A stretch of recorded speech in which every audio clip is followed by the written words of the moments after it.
अस्सलामुअलैकुम, मैं हूं गुलाम रसूल भट्टी और आप देख रहे हैं मेरा YouTube channel. Nazir, election commission मुकम्मल एक्सपोज हो चुका है।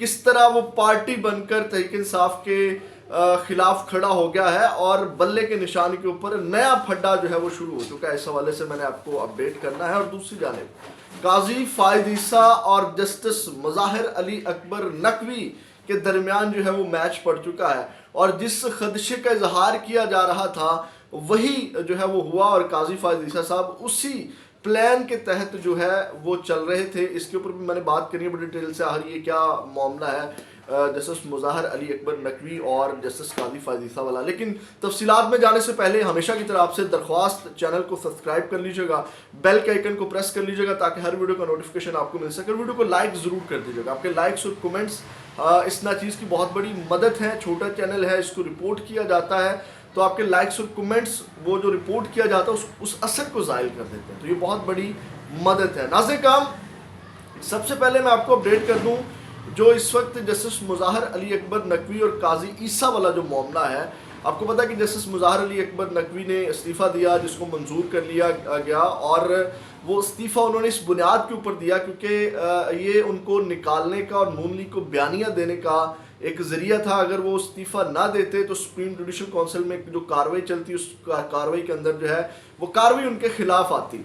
तो नाज़िर वही हुआ जिसका डर था और काजी फायद ईसा साहब उसी डर और खदशे के ऊपर गामजन है। वो आज खुल कर के सामने आए। जो आज सुप्रीम जुडिशल काउंसिल का इजलास हुआ उसके अंदर जो है उन्होंने खुल करके वो सारी चीज़ें जो हैं वो बयान कर दी। मैं आपके सामने वो आज जो इजलास हुआ उसकी मुकम्मल डिटेल आपके सामने रखता हूँ तो आपको आइडिया होगा काजी फायद ईसा साहब कहाँ पे खड़े हुए हैं, कहाँ पे स्टैंड कर रहे हैं और किस तरह ये मैच पड़ने जा रहा है। क्योंकि इस्तीफ़ा देने के बाद भी जो है वो जस्टिस काजी फायद ईसा साहब उनकी जान नहीं छोड़ रहे मुज़ाहिर अली अकबर नकवी की। नाज़िर, समात आपके सामने रखता हूँ। आज जब ये इजलास हुआ तो इजलास के आगाज़ पर अटॉर्नी जनरल पाकिस्तान मंसूर उस्मान अवान ने गुज़िश्ता रोज़ इस्तीफ़ा देने वाले जज मुज़ाहिर अली अकबर नकवी का इस्तीफ़ा पढ़कर सुनाया और अटॉर्नी जनरल ने कहा अगर कोई जज इस्तीफ़ा दे दे तो कौंसिल रूल्स के मुताबिक उसके खिलाफ मज़ीद कार्रवाई नहीं हो सकती। तो कौंसिल के रुकन जस्टिस अमीन भट्टी की जानिब से आर्टिकल 209(3) की निशानदेही की गई। अटॉर्नी जनरल ने कहा कि आइन के मुताबिक कोई रुकन दस्तयाब ना हो तो उसके बाद सीनियर तरीन जज कौंसिल का रुकन होगा। तो चीफ जस्टिस ने कहा जस्टिस एजाजुल एहसन कार्रवाई में बैठना नहीं चाहते, हमने देखना है कि हम 4 अरकान कार्रवाई को आगे बढ़ा सकते हैं या नहीं। आपको पता है कि जस्टिस एजाजुल एहसन जो है वो मुज़ाहिर अली अकबर नकवी के साथ खड़े हैं और उन्होंने एतराज़ात भी उठाए थे और उन्होंने अपने आप को इस सुप्रीम जुडिशल काउंसिल से अलग कर लिया है। तो नाज़िर, उसके बाद चीफ जस्टिस ने कहा आर्टिकल 209 के तहत एक मेंबर की अदम मौजूदगी में सीनियर तरीन दस्तयाब होगा और उसके बाद जो है वो वक्फा हुआ। वक्फे के बाद जो है वो कौंसिल का इजलास दोबारा शुरू हुआ तो जस्टिस एजाजुल एहसन की जगह जो है जस्टिस मंसूर अली शाह जो है वो कार्रवाई में शरीक हुए और चीफ जस्टिस काजी फायद ईसा ने कहा कि अटॉर्नी जनरल साहब मुआवनत करें, क्या मामला ख़त्म हो गया है? ये इस्तीफ़ा सुप्रीम जुडिशल काउंसिल की कार्रवाई के आगाज़ में नहीं दिया गया, यानी कि जब कार्रवाई का आगाज़ हो चुका है उस वक्त इन्होंने इस्तीफ़ा नहीं दिया। अब वो वही बात मैंने की जो मैच पड़ने लगा है, जो काजी ईसा साहब जो हैं वो कुरेदना शुरू हो गया। बताएं जी अब इसके अंदर यानी कि कोई ना कोई रास्ता निकालें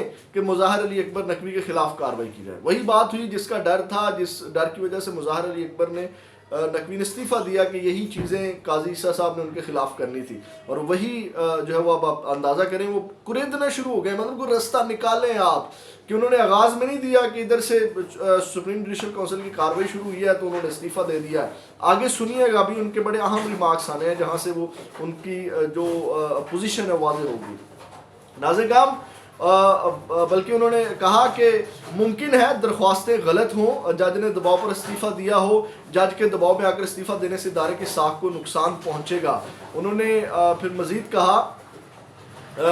कहा कि यकीनी तौर पर जज को ओहदे से हटाने की कार्रवाई तो ख़त्म हो गई, इस्तीफ़ा देना किसी जज का ज़ाती फ़ैसला है, हमारे सामने गैर मामूली सूरत हाल है। तो चीफ जस्टिस काजी फायद ईसा ने रिमार्क्स दिए ये नहीं हो सकता कि कोई जज पूरे इदारे की साख तबाह करके इस्तीफ़ा दे जाए और हम कार्रवाई ना करें। पूरा पाकिस्तान हमारी तरफ देख रहा है, कोई तो फाइंडिंग देनी है, शिकायत जेन्युइन थी या नहीं।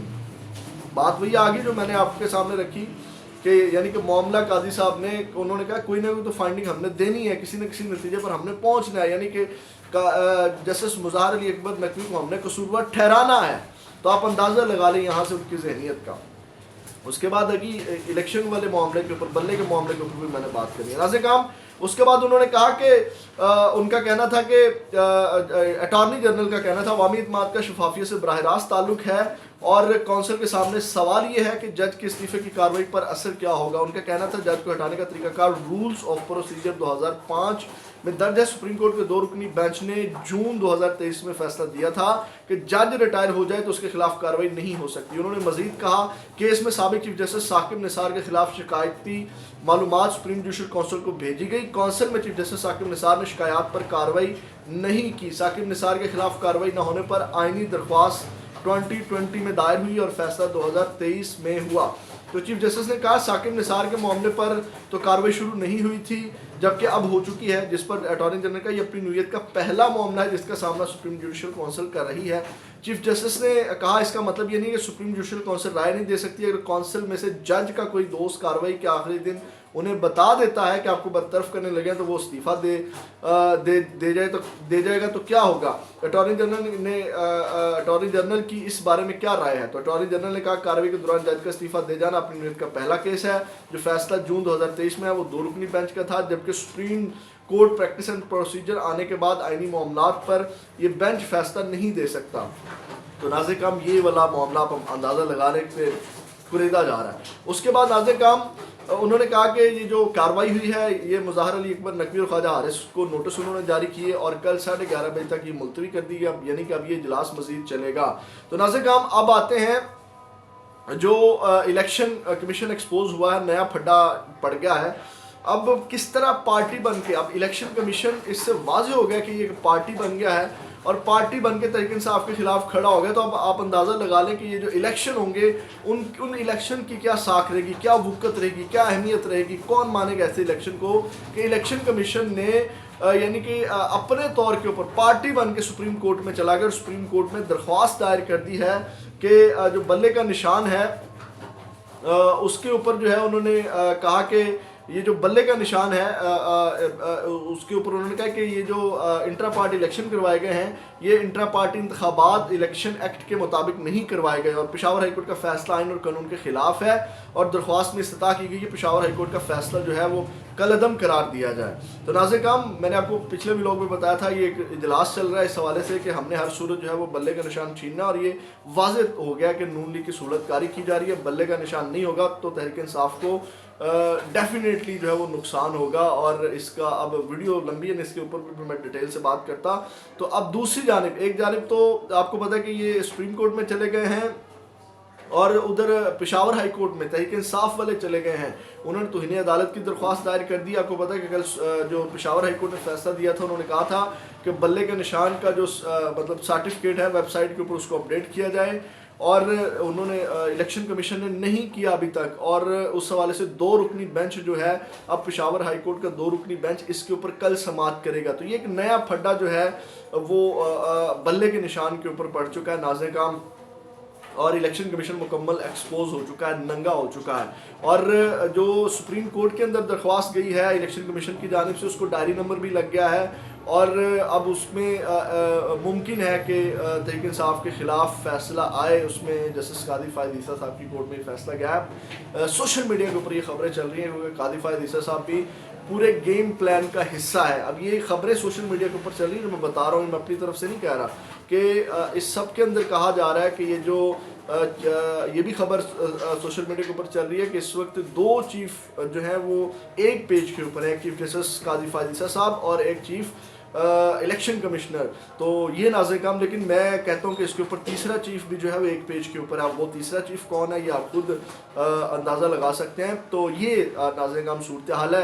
अपना फीडबैक ज़रूर दीजिएगा। अगली वीडियो में आपके साथ दोबारा मुलाकात होगी। अपना बहुत ज़्यादा ख्याल रखिएगा। पाकिस्तान जिंदाबाद।